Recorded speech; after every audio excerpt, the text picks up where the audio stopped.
Good afternoon, everyone. As the current Dean of the Faculty of Health Sciences, I'm Williamson, it is my pleasure to welcome the Honourable Minister Motsoaledi to give the Steve Lawn Memorial Lecture. This lecture is given annually around the time of the World TB Day. Minister, it is a privilege to welcome you to the University of Cape Town to present this lecture. I also welcome Dr. Rina Barra, who is here representing the University Executive and COO. I welcome the leadership of the University, colleagues from the faculty, friends and family. Minister Motsoaledi, we recognize you as a true leader who has worked tirelessly towards the elimination of TB, not only in South Africa, but also as a global leader. Recently, the Lancet Commission commended South Africa, and this was reported today in the Daily Maverick, for being on track in addressing the TB epidemic, and they specifically recognized the leadership in the Ministry of Health and Finance who have invested in this cause. I'd like to also recognize the researchers in the Faculty of Health Sciences who have worked passionately and tirelessly. Sorry, that's me that's doing that. No, we're going to switch it off when you say. Okay. Who have worked passionately and tirelessly towards eliminating the TB epidemic. The faculty brings in nearly R1 billion annually into the university in research funding and TB elimination through prevention, including vaccines, diagnosis, treatment, and drug discovery are amongst our top priorities. The lecture today is given in honor of Dr. Stephen Lawn. He was one of the great doctors, an outstanding scientist of his time, and taken from us in 2016 after a brave fight against cancer. At the time of his death, Steve was a professor at the Infectious Disease and Tropical Medicine in London School of Hygiene and Tropical Medicine in the UK, and he was an honorary professor in the Department of Medicine at UCT. Steve worked all over the world. However, he was committed to Africa and in particular to TB research. He first worked in Africa in TB in Ghana in 1993, and then subsequently from 2005, he spent 7 years at UCT. His pioneering work focused on the role of antiretroviral therapy in preventing HIV-associated tuberculosis and developing and evaluating new diagnostics for tuberculosis. He served on several WHO guideline committees, and he ensured that this groundbreaking research from around the world moved quickly into policy and from there to practice. His work led to prolific scientific outputs for which he won many awards, and I won't list them here, in recognition of his exceptional and high-quality research in HIV-associated TB in sub-Saharan Africa. He is well known, admired, and respected nationally as well as internationally. So thank you, Honourable Minister Motsoaledi, for joining us to present this memorial lecture in honour of Professor Stephen Lawn. I'm now going to hand over to Professor Tutu, who's going to give a formal welcome to the Minister. It's a fantastic pleasure to be with you today to welcome the Minister of Health to our faculty today. As our Dean has said, Stephen Lawn was a friend, a colleague who during a very short but productive period at the University of Cape Town made seminal contributions to our understanding of tuberculosis and HIV. And I can think of nobody who is more fitting to deliver this year's third Stephen Lawn Memorial Lecture than our current Minister of Health. Dr.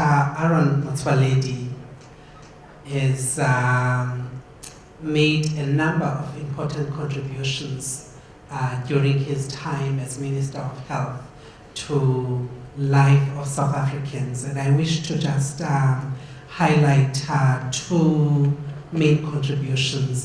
Firstly, in the area of HIV and AIDS, where we have seen a major reduction both in incident rates of infection as well as the mortality rates, coupled with higher numbers every year of people who have access to antiretroviral therapy, thereby improving the quality of life and longevity of patients infected with HIV.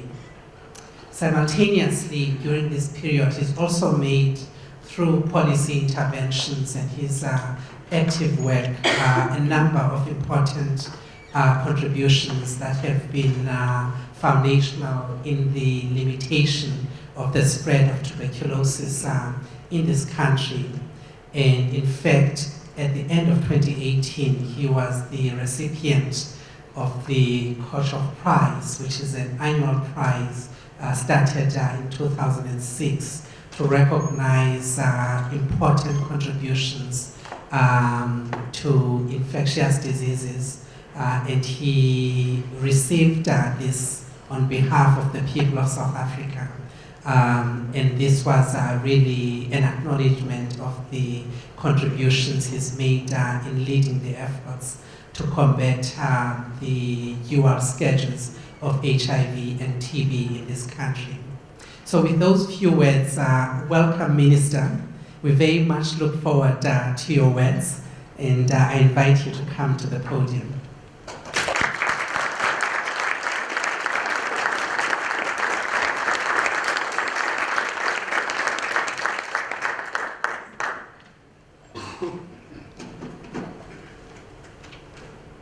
Thank you very much for the warm words. Let me also recognize Dr. Reno Mora, who is the Chief Operating Officer of UCT and the Interim Dean of the Faculty of Health Sciences, Professor Caroline Williams, also Professor Desmond Tutu, the Chair and HOD of the Department of Medicine, Professor Robin Wood, CEO of the Desmond Tutu HIV Centre, and Professor Linda Gill-Becker, the Chief Operating Officer and Deputy Director of the Desmond Tutu HIV Foundation. Distinguished guests, good afternoon. It gives me great pleasure to deliver the Stephen Lorne Memorial Lecture at UCT this afternoon. While I was unfortunate not to have met Professor Lorne personally before his premature departure from our world, his passion for Africa and his work on tuberculosis has impressed me, as it has thousands of others working in the field of TB, as well as, of course, our patients. Professor Lorne worked in Ghana as well as South Africa, together with his partner, Professor Joy Lorne. His work at the Desmond Tutu HIV Centre included the work on what is called the LAM urine rapid test, or the lipo-arabinomannan, now used in the public health sector for the diagnosis of TB, especially in HIV positive patients with low CD4 counts.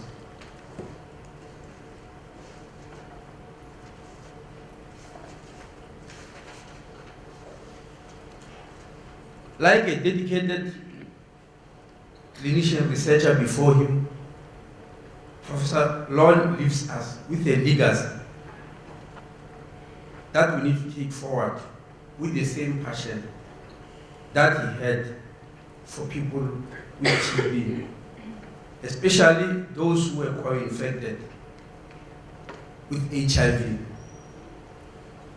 His pioneering work has resulted in over 250 publications, including many influential papers pertaining to the rapid diagnosis and screening for TB, and making important contributions to the World Health Organization guidelines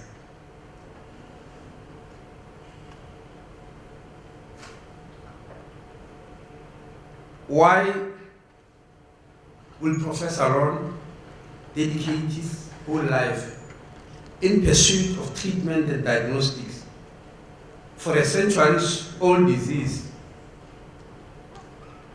which has a cure and has been having a cure for many, many years?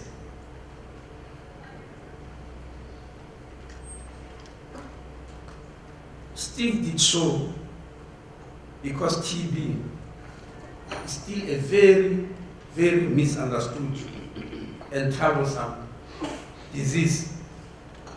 Yes, it is curable, I'll keep on repeating that, but it is presently #1 killer of all infectious diseases. It has infected 10 million people globally, but only 6 million are known and are on treatment.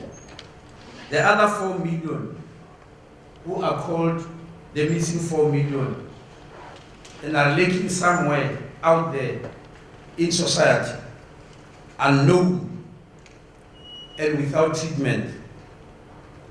Each one of them is capable of infecting 15 others within their lifetime. Each country around the world has got its own fair share of the missing 4 million. Ours in South Africa is estimated at 160,000. Few people, even in the medical field, know that TB over the past 200 years has killed more people than malaria, cholera, yellow fever, bubonic plague, influenza, polio, Ebola, HIV, all of those added together. TB has killed more people than that number. This is a fact that many people don't know, nor do they believe when we repeat it again and again and again.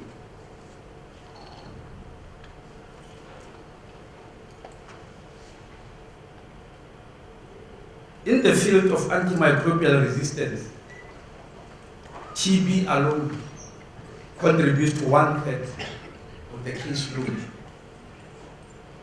Regardless of all these facts, TB still remains largely ignored in some corridors of power, or generally not feared like other diseases by the general population. At best, it is still regarded as just one of those ailments, and at worst, it remains in the shadows. Even our world icon, Tata Nelson Mandela, warned the world about TB as far back as 2004 at an International AIDS Society conference in Thailand, when he said the world has made fighting HIV/AIDS an important goal, and this is a blessing, but TB remains largely ignored. He went on to say, as long as we don't stage a battle against TB, we will not win the fight against HIV and AIDS. I think it took the world 14 years to take heed of Tata Madiba's words, because it's only recently, in 2017, that the United Nations took a decision to call a high-level meeting of heads of states to New York to come and talk about TB. And it also happened because we had to push. I am presently serving, I think, up to September as the global chairperson of the Stop TB Partnership Board, which was established by the World Health Organization. It's now falling under the United Nations Operations Program, UNOPS, what is called UNOPS. As the chairperson, the United Nations invited me to New York in a debate about antimicrobial resistance. And I raised an issue there: how do we sit in that kind of a meeting, talk about antimicrobial resistance and how to combat it, when we know that 1/3 of it is contributed by TB, but TB is largely ignored? I pleaded with the United Nations that, like all the major diseases, there must be a high-level meeting, and I'm very happy that it actually did take place, because we wanted heads of state to know what we are faced with in the field of medicine. You know, other known killer diseases are spoken of with so much fear that action against them is usually swift and cannot be missed by anybody. I don't want to be misconstrued and misunderstood as undermining the devastation that other killer disease can cause to the world. But I just want to take this opportunity to demonstrate, by way of comparison, what I'm trying to assert. Let's take a disease like Ebola. Everybody fears it, obviously for good reasons. When it struck in West Africa, Parliament here in Cape Town summoned me 3 times to reassure members of Parliament that the Department of Health in South Africa has done everything within its power to make sure that Ebola will not arrive at our shores, or if it does, that will be able to deal with it before it causes devastation. And 3 times I went to reassure them. But still, some politicians slipped into some hospitals secretly. And when I arrived in Parliament, they challenged me. Minister, I've been to that hospital, I know we're not ready. Cholera is going to finish us. When I ask them what they saw in that hospital, they usually can't tell. But somehow they know that I've slipped in there and we are not ready to handle Ebola. In other ways, it was showing the anxiety and the worry which people got because of Ebola. Professor Shabir Mahdi, who then was the director of the NICD, the National Institute of Communicable Diseases, once shared a platform with me on national TV speaking about this problem. And he said, I know that many South Africans are worked up and fearful about Ebola. And he said it's about 4,000 kilometers away. Oh, excuse me. This can embarrass you.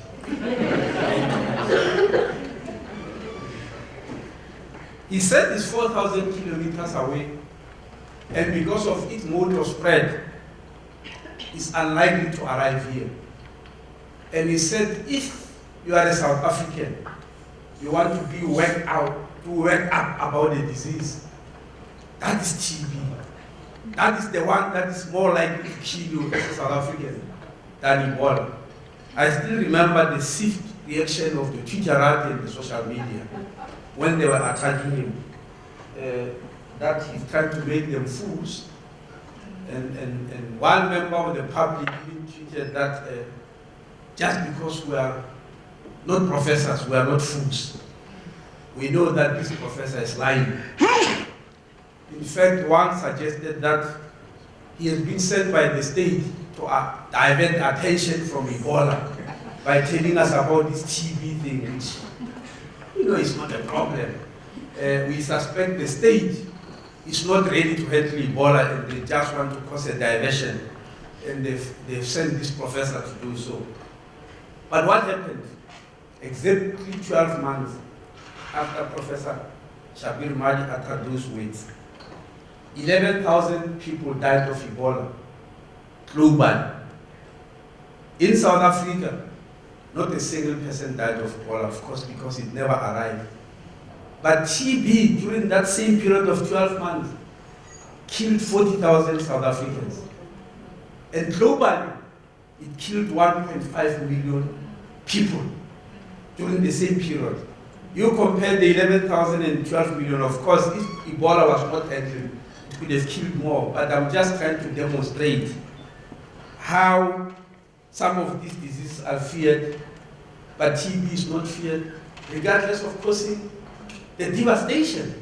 I remember calling the trade union movement immediately after being elected in Seattle in 2013 as the chairperson of the board of the Stop TB Partnership, because now I've got access to all this information and statistics. I remember calling the trade union movement to indicate to them that in 2009, they've lost 80 mine workers due to rock falls.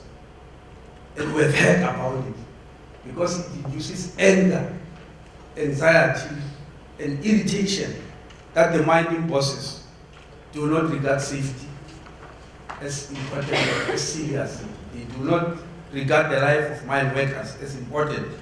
And so there was anger, but I was demonstrating to them that that is okay because it will bring changes. But in the same period, when 80 mine workers died of rock falls, 1,500 died of TB.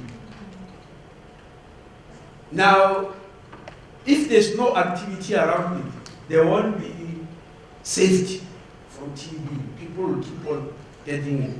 And I said the reason is because TB is very unique. I joined the Stop Partnership board in 2010 as a member because South Africa is a high-burden country. We spent 5 full days in Washington on a retreat to try and get an answer.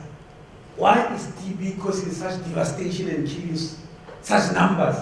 But it's not moving us.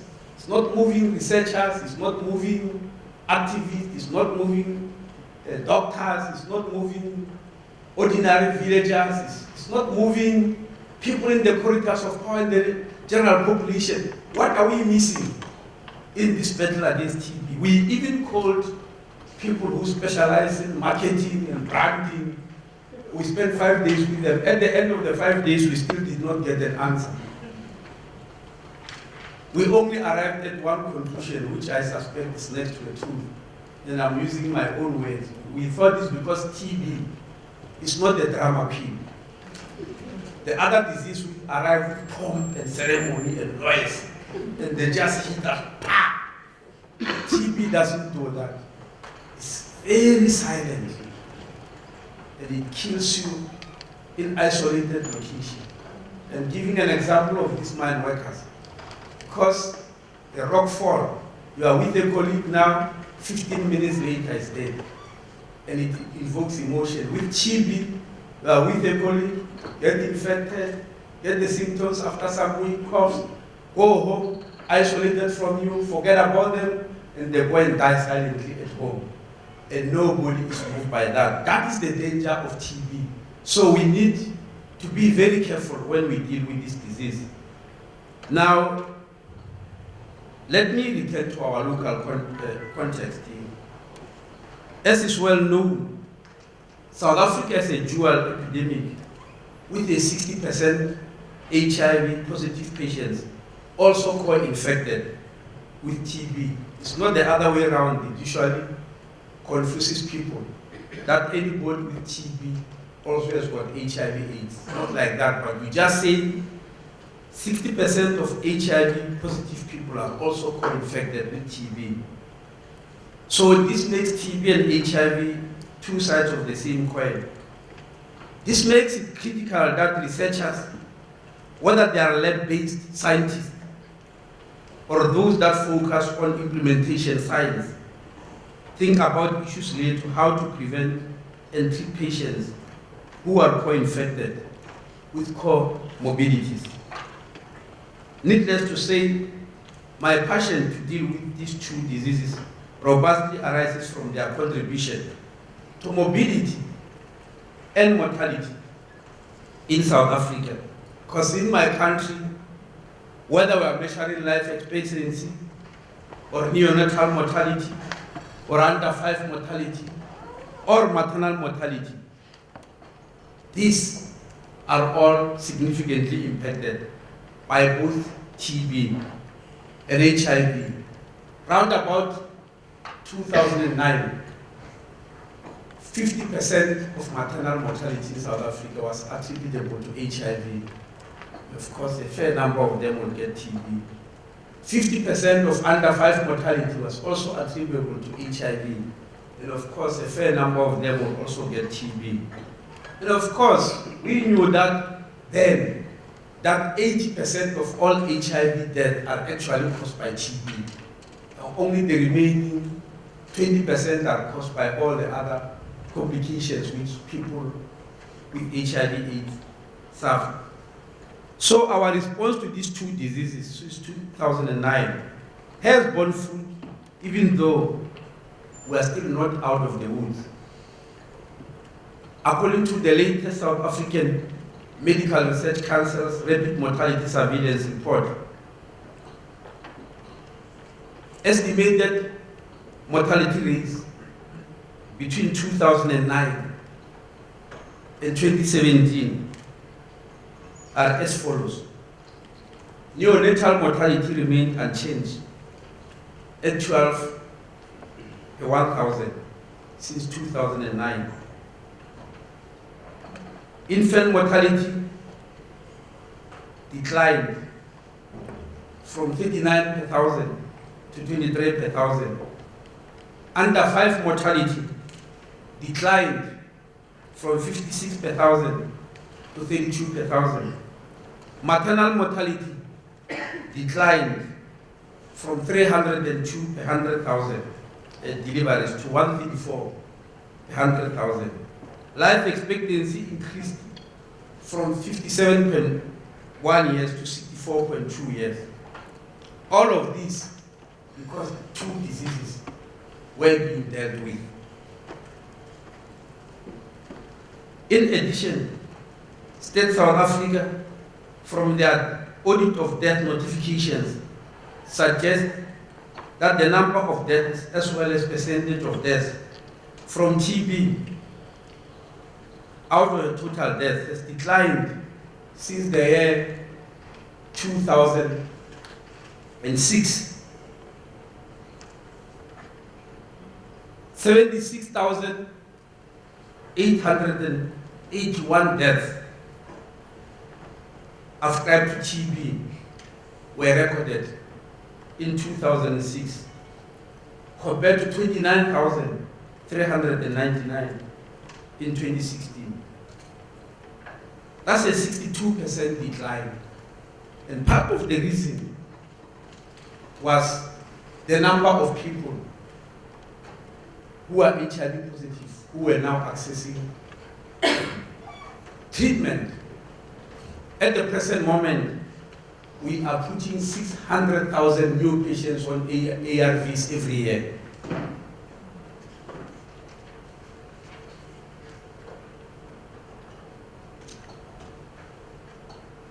As a cause of all-cause mortality, TB death declined from 13,000 then in 2006 to from 13%, from 13% to 6%.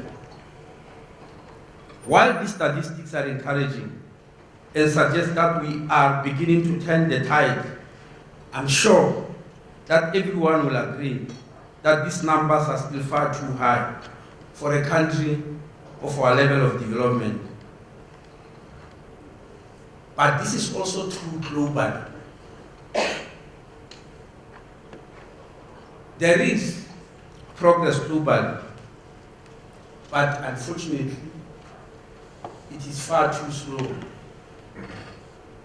And this pace, this slow pace, is the one that motivated us to encourage United Nations to call a high-level meeting. At the rate at which the world is dealing with TB.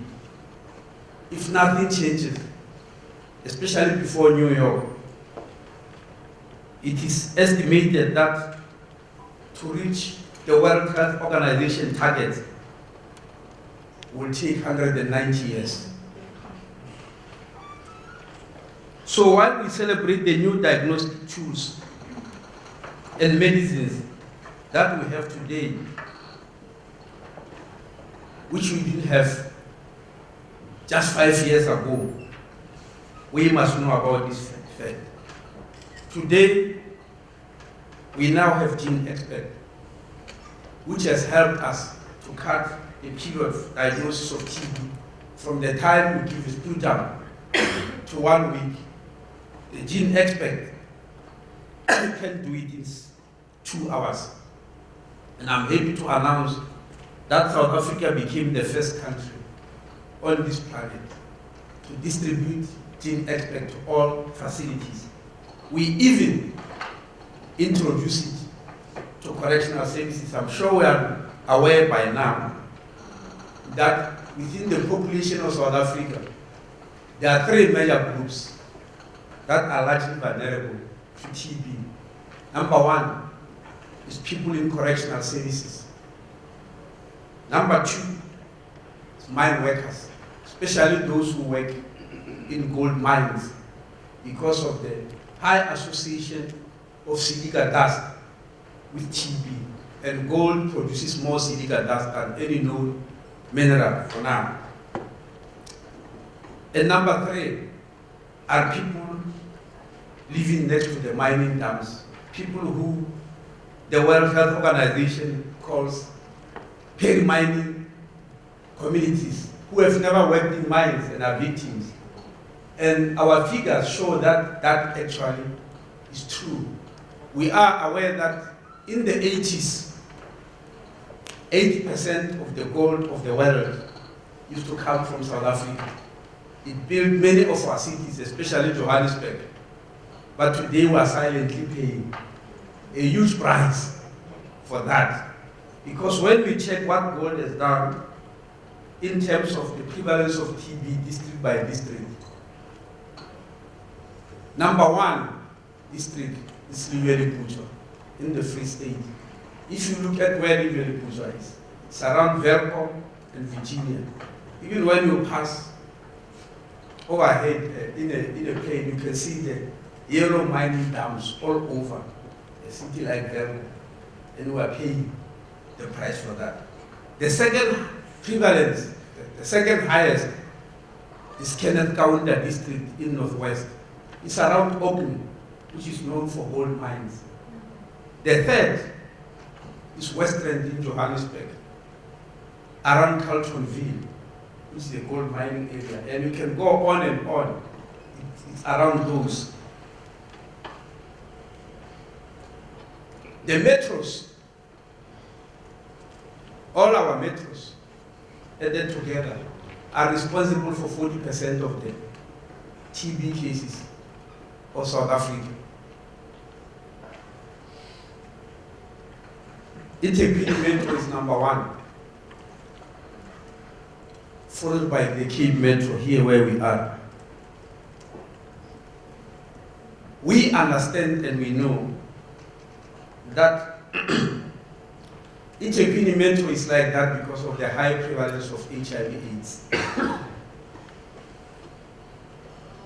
in the province of KZN. Maybe just to put you in the picture, when we follow the prevalence of HIV/AIDS in the country, number 1 is KZN, number 2 is Mpumalanga, number 3 is the Free State Province, number 4 is Gauteng, number 5 is Northwest, number 6 is Eastern Cape, number 7 is Limpopo, my home province, number 8 is Northern Cape,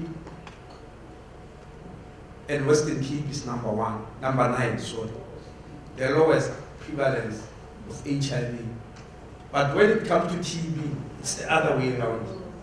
I've put scientists together to try and give me the reason for this phenomenon. We have not yet got answer, and I'm sure the scientists, they are still searching.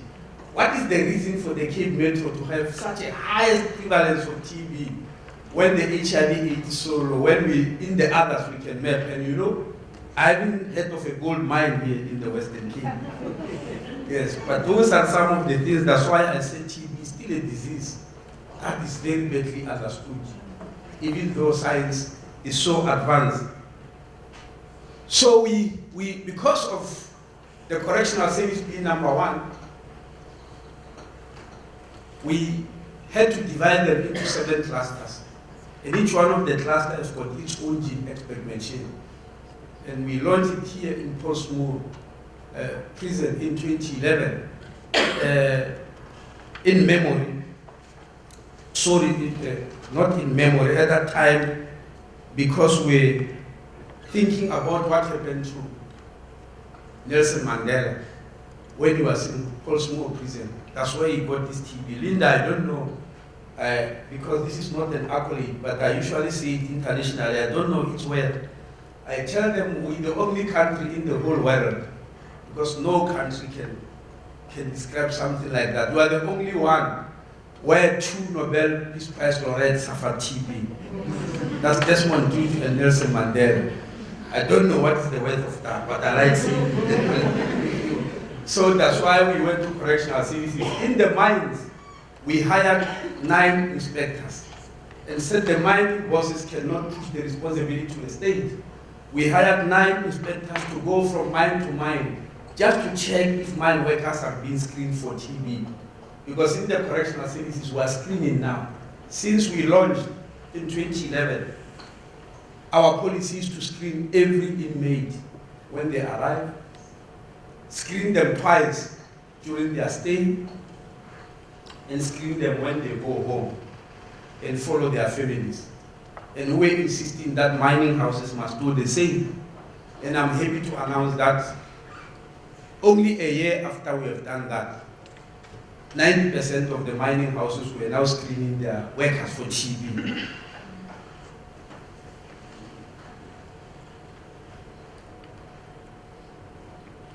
So we're happy that we have got this gene expert.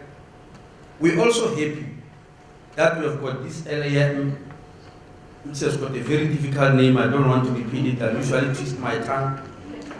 Which, of course, was brought to us by the men we're celebrating here today. We also have got new drugs now, because the world is starting to wake up. We have got betaquilin and delaminate, and I'm happy to announce that we are far ahead of other countries in introducing betaquilin to people suffering multi-drug resistant TB. Globally, there are now 28,000 people with multi-drug resistant TB who are on betaquilin, and 20,000 of that number are South Africans. To remind everyone, key commitments from the high-level meeting in New York on TB, which we need to take forward to meet the Sustainable Development Goals are 5. We call them the 5 asks. We met in Moscow, in Russia. I think it was in August. Or was it November? Yes, November 2017 to prepare. Well, let me not mix the two, but we met to prepare for this high-level meeting. And I'm very happy that we were starting to realize just how damaging this TB is, because in that meeting, 80 ministers of health around the world attended. 2,000 delegates. The Director General of the World Health Organization, the Deputy Secretary General of the United Nations, the Executive Director of UNAIDS, the President of the Russian Federation, all shared the platform to prepare for this high-level meeting. And we agreed at that time that we are going to present 5 asks to the heads of states And we did so. Number one ask was to find and successfully treat 40 million patients, including 3.5 million children, 1.5 million with drug-resistant TB, and 115,000 children with drug-resistant TB. By 2022, around the world, we must have put an extra 40 million people, including these children. And before I go on to the for us, some of the puzzling things about TB, how do we explain to ourselves that despite the advance of technology, right up to now, when newborn babies suffer TB, we still have to break a tablet because we didn't have children's serum for TB, but we've got them for other medicines. Those are some of the problems that we are still faced with, regardless of the fact that there are 3.5 million children globally who suffer TB, and 115,000 of them have got multi-drug-resistant TB. So that is the first act that we need to do. The second one, prevent TB in 30 million people, including 4 million children under the age of 5, and 6 million who are also having HIV by 2026. Number 3, to implement the UN/WHO resolution on antimicrobial resistance, which has also been to the high-level heads of state. Number 4, to improve coordination between HIV and TB programs. In our country, we battled to convince nurses who had their own timetables. Monday, family planning. Tuesday, TB. Wednesday, antenatal care. Thursday, HIV. Taking one human being, dividing them into different parts, where some people were forced because of that regime to have to visit the clinic 3 times in 1 week. You know, it's not possible. But to coordinate them and say, please, do them together in 1 day, it was very difficult. Very difficult, especially for HIV, AIDS, and TB. With a co-infection or comorbidity of 60%, it was logical. But it was very difficult because people had different cultures and were treated in different ways in their areas of training. And number 5, to improve the social, economic, and structural drivers of TB, HIV, viral hepatitis, NCDs, of course, especially diabetes. I'm sure we are aware by now that people who are diabetic are 5 times more likely to get TB than people in the general population. So what does all this mean for South Africa? I will summarize what we have already done and what we plan to do going forward. Our estimate is that, as I said earlier, we are missing 160,000 people who have got TB and who have not been diagnosed. We have undertaken and put up a program to find at least half of them, at least 80,000 by the end of next year, who must be put on TB. And between January and December 2018, actually, I'm sorry, it's not between January, I still remember very well, from April, just from April to December 2018, we found 38,000 South Africans with TB who were hitherto unknown. And our simple method of finding them was contact tracing. Get all the people who come to our clinics and hospitals who have got TB, follow them home and screen the whole family. Just that exercise unveiled 38,000 people who have got TB, just between April and December. You can imagine the number that is still out there with TB, which, if not followed up, will of course complicate. And we are using community health workers. That's why we are emphasizing that the healthcare system must put more emphasis on primary health care than what we are doing today. And primary health care means hiring more community health workers to do this. However, we must do more and better, and therefore I call on all our health workers to be vigilant, to screen everyone that comes to our facilities. I made this call, even last week when we were celebrating World TB Day in Eastern Cape. I said, we must have a policy where anybody who ends up in a hospital, for whatever reason, must be screened for TB. After all, it's so prevalent, it's #1 killer. So whether you go for family planning, you're not sick, they must subject you to some screening. And by screening, I don't mean taking your sputum or X-ray, just being asked 5 oral questions and get those who answer in a particular way to those questions, take them forward to do some of the tests. We need to do that. And I'm busy putting together a policy which I'll put to the National Health Council, the highest decision-making body in health, that perhaps the time has arrived that all health workers must be tested for TB. Not screened, tested. Screening, the screening we're talking about, we mean first being asked 5 oral questions about night sweats, about coughing, about loss of weight, about chest pains, etc. And then taking it forward depending on the answer.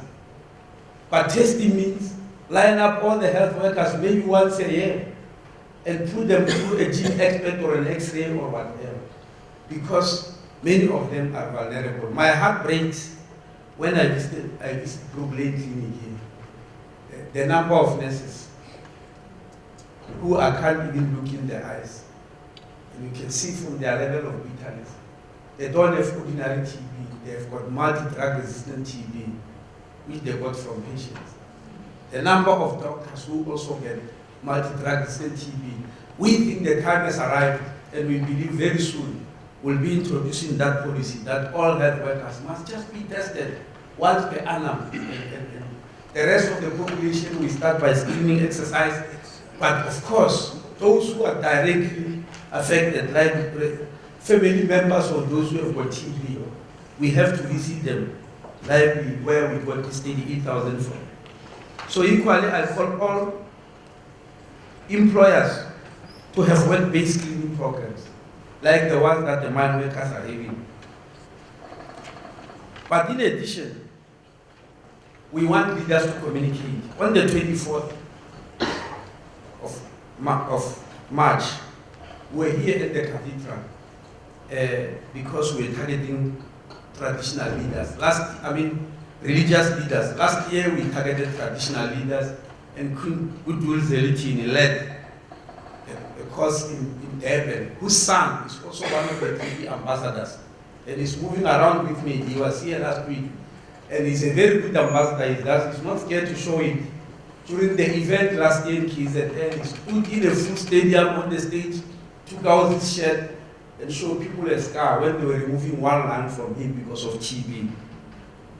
As this audience may know, we have already deployed Gene Expert Ultra. It's a very big one. Let me not go into the details. But we have also put HIV patients on isoniazid prevention therapy. There are 958,559 people around the world who are on isoniazid prevention therapy, and 373,838 are South Africans. In order to increase this case finding, we have motivated from Treasury to give us an additional 485.3 million for the financial year 2019-2020, just for tracing and putting on treatment these missing people. And we are very happy that amount enabled us to find this 88,000. So this shows the commitment of the South African government to strengthen TB program. Equally, we are partners with the rest of BRICS countries and are working within TB Research Network to conduct research that will assist not only BRICS countries, but all countries to develop new tools that will enable us to eliminate TB by 2030. I'm sure you are aware that 3 different organizations has made a call that we must eliminate TB by 2030. It is the United Nations itself through the high-level meeting, which I've mentioned. It is the World Health Organization. It is the Stop TB Partnership. But despite this achievement I've mentioned, much more work needs to be done. And I think Linda knows that, and all the people in this area, that we have said this many times. If, and only if, we get the TB vaccine, the game will never change. TB vaccine is a game changer. And it's again one of the conundrums of TB. Why over 200 years, but we still don't have a vaccine? When we had vaccines for diseases like Ebola, which are very recent, that's another question that we need to answer to ourselves. BCG is now 114 years old. But a repurposed BCG is being researched with the need for a booster. Point of care diagnostic like we have for HIV, still a problem. New medicine to add to betaquilin and delaminate, including shorter acting, long and acting medicine. Equally, we need to ensure that these new technologies are affordable. And I think that's important to show that low and middle income countries, which bear the brutal brunt of TB epidemic, can afford them also. Many people might not know that taking it in totality, when you calculate the payment of staff, laboratory staff, treatment, etc., we are spending about 400 rand to treat a person with TB. But once they develop drug-resistant TB, we spend 400,000 rand for each patient. When they develop extreme drug-resistant TB, XDR, we spend 800,000 rand. Not surprising why the private sector in this country is refusing to touch TB, regardless of all the resources they have. And sometimes they believe I'm attacking them, but this is true. For those of you who are middle class, if you want to die, go to a private hospital when you've got TB. You don't know how to treat it. Yes, we have got to come to the public sector, to the academic institutions and all the other hospitals if you really want to get help. If we are able to meet the SDGs target by 2030 or earlier, we'll be able to honor the legacy of Stephen Lon, as well as other researchers and clinicians who dedicated their lives to saving the lives of others. Thank you very much. I really just want to thank the Minister for taking the time to be with us today, to share his passion and commitment to health system building and to reducing the burden of TB in society. Particularly sad that Joy Lon, Steve Lon's wife, is not here, because I'm sure she would have loved to have heard your words in person. I would like to invite a few questions or comments for the Minister. And there's one from you. If you can introduce yourself. I'm Anya. I'm working for Medicine Sans Frontiers in Kailicha. I was really excited, Minister, that you had drug-resistant TB featured in your speech and that you mentioned access to new drugs such as delaminate and bedaquiline. At the moment, I just wanted to bring forth a deep concern that I have, because delaminate is currently not available in the country. Delaminate is currently not available in the country. And I'm a care provider for people with rifampicin-resistant TB, and I'm well networked around the country. And all of us clinicians are very concerned because, as you know, we've got around 10,000 people started on treatment. There's a bit of echo, if you could take it a little bit further. Okay. Yes. I was saying 10,000 people are started on treatment, and of these, around 14% have extensively drug-resistant TB. And currently those patients are not receiving an effective treatment because we don't have delaminate. our understanding in the field is that Delaminid is awaiting registration at SAPRA and has completed the clinical component and the pharmacological component. And it seems like there's just some logistical holdups in terms of it coming through SAPRA. And so I was wanting to appeal to the Minister to find out if there's anything at your level that could be done to ensure that the drug is registered so that we can access it for our patients.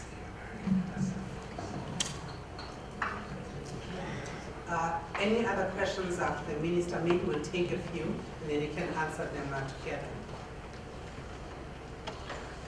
There's another one there, okay?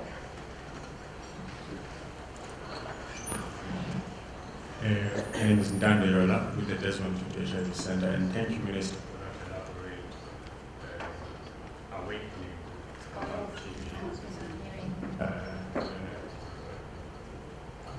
on.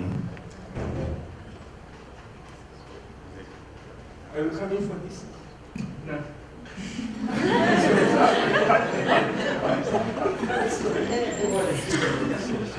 Oh, maybe if you can hear me whilst we wait for. Oh, yeah, it is working.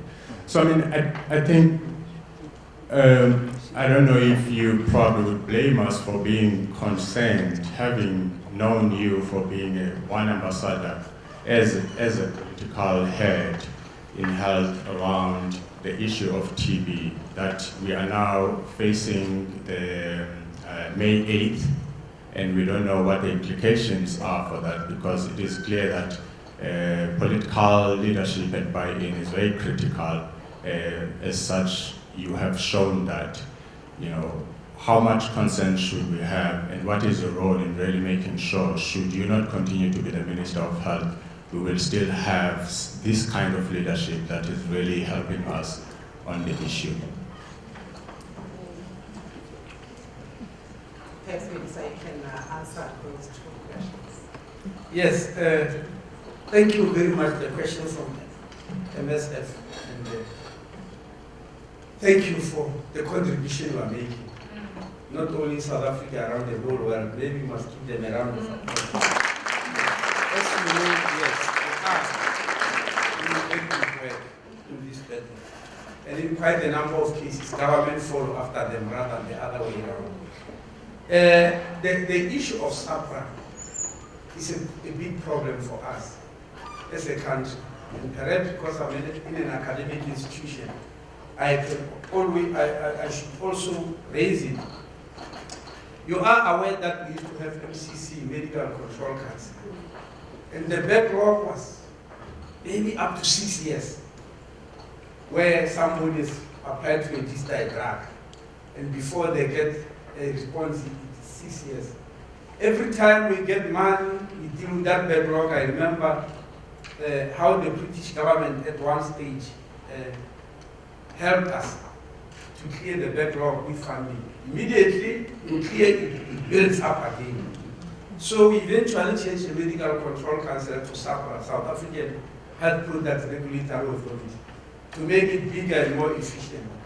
But the issue is, we still need people to run that institution. The biggest problem are human beings. Just in comparison, of course, this is a ridiculous comparison, but I need to give it to you. The FDA in the US, the Federal Drug Administration in the US, has got 10,000 full-time scientists registering medicines. In South Africa, SAPRA still has 250, most of whom are not full-time, are in the universities, etc. We ask them to come there, evaluate, and go away. So this is still a big problem. And that's why we wanted to establish one of the institutions to start training PhDs on this issue of regulatory authority. Everybody comes to me, you are not the only one, you are coming because of your compassion. There are those who are coming because of business. I don't know how many people have gone to Richard House to report me. Business people who, threatened that there won't be any investment there to threaten me. All that we did to SAPRA, all I can do, which we started in 2009, was because of the place that HIV and TB occupy in the lives of our people. Any HIV medication and TB medication, and of course medication for maternal health, we set them as prioritize them. And they are doing so, unfortunately, but even within that prioritization, as a minister, you are aware, I can't go there and say this one, and that one, and that one. I won't do that. But we are trying our best. I launched a delaminating program with the government of Japan and Swiss TB hospital in Gauteng, but it's still not programmatic. We're launching it as a small program, but we want the delaminating to be registered. And I'm really begging them day and night. It's only that there is nothing I can do beyond asking them to, what do you call it? The second question is, I'm sure you'll appreciate that. It's a question I can't entertain or answer. Because I don't think there's a human being on this planet who has got an answer to this question at the present moment. Even the voters don't know yet. Even the president. And even if they announce the results on the 8th, he still won't be able to answer it. Because from my experience since 2009, when the president decides who must go in what department, they might do it 5 minutes before they announce. After we call the yes, they might put you there and say, no, we put this minister and all that. Just before the announcement, somebody will come and say, President, what about the gender balance? No, take out one man. What about the geographic spread? Well, so it's a question that we rather not even try to entertain. It's very difficult. With that knowledge, though, what has been your plan to really make sure that there's continuity around all this work that you have done, so that should gender balance or whatever issue comes, it doesn't really affect? No, part of our reason of going to UN was exactly that. That let the heads of state bind themselves, let them be bound by UN, which won't change regardless of who the new Secretary General is. And these 5 asks are there at UN. And I'm sure you are aware that UN has changed its operations. We don't know how successful they'll be. If you remember, when they declared Millennium Development Goals in 2010, they were just declared with pomp and ceremony, and nothing was done. Until 10 years later, when we started realizing that we are far behind with the 3 Millennium Development Goals in health, maternal mortality, under 5 mortality, and and HIV/AIDS and TB. You remember that? Between 2000 and the year 2015, we took that decision and did nothing. Now, when the UN adopted the 17 Sustainable Development Goals, they said these ones, they are going to put special teams to try and monitor, to go to government, evaluate, do monitoring, and show a country that we are lagging behind. So we are hoping because of that, this program will be owned by UN and heads of state, regardless of who holds whatever position. At least that is our hope. Well, thank you, Minister. I think on that uplifting note, I'd like to thank you again for coming and spend the afternoon with us and sharing your vision of TB in the future in this country. I would like to invite Professor Dilagay Becker to say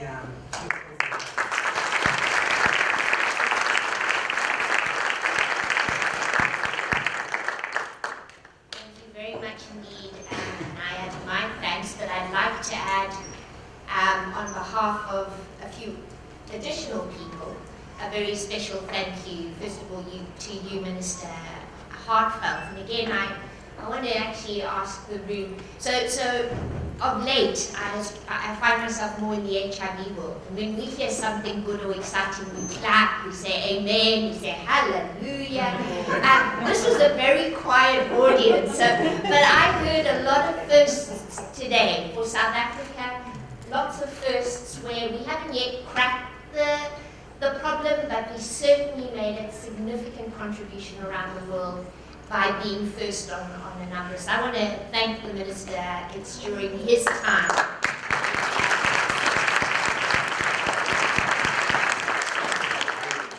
And at this moment, I just want to draw people's attention to, again, to Steve and to his family. So Joy regularly and to date has been at every single one of the memorial lectures. She couldn't make it this time because she is being who she is, a very compassionate, very passionate neonatologist, public health specialist in her own right.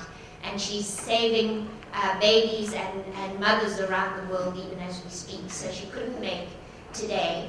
But she asked me to just bring to your attention that Steve would have been 53. And these lectures not only remind us of the fantastic body of work that he did, remind us that TB and HIV still need our time and attention, our thoughts, our research, our money, our passion, but also that it reminds us that there are these connections around the world. So even though Steve's family is based now in London, and here you see them, this lecture happens every year in Cape Town, and to date has happened in London and Cape Town. From now on, we'll be alternating between London and Cape Town. So next year, if you are available at about this time, we'll be in London, and then in 2021, we'll be back here. But on behalf of Joy, Tim, and Joe, and this is Tim's long-standing girlfriend, we just really want to thank you for being here, and particularly to the Minister for being our third lecturer. Joy remembers that many people played a role in Steve's life, and many people have gone on to continue the work that he and others are doing around TB and HIV, and you'll see there are some of our own family here. So, Minister, you are very much in the epicenter of tuberculosis. I'm pleased to say that there's a lovely critical mass of people who are trying to get those answers for you and will continue to work very hard.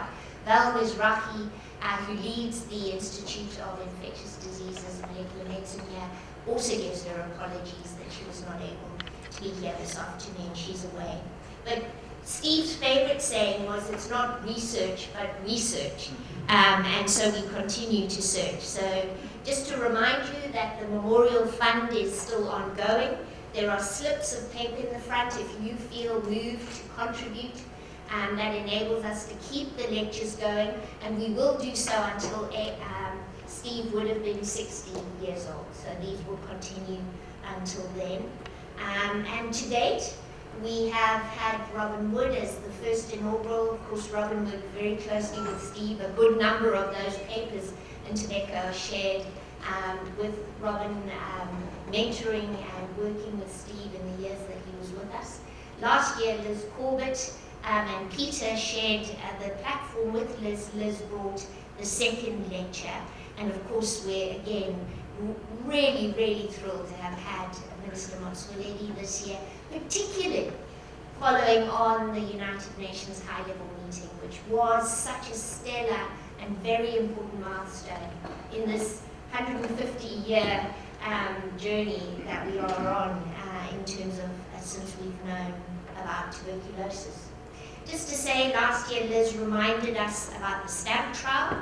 The Minister has alluded to the LAM and the role that Steve and others played in trying to minimize mortality in those people particularly who have become very ill with HIV and TB. And this important trial was the last real clinical research that Steve was involved in when he succumbed to his cancer.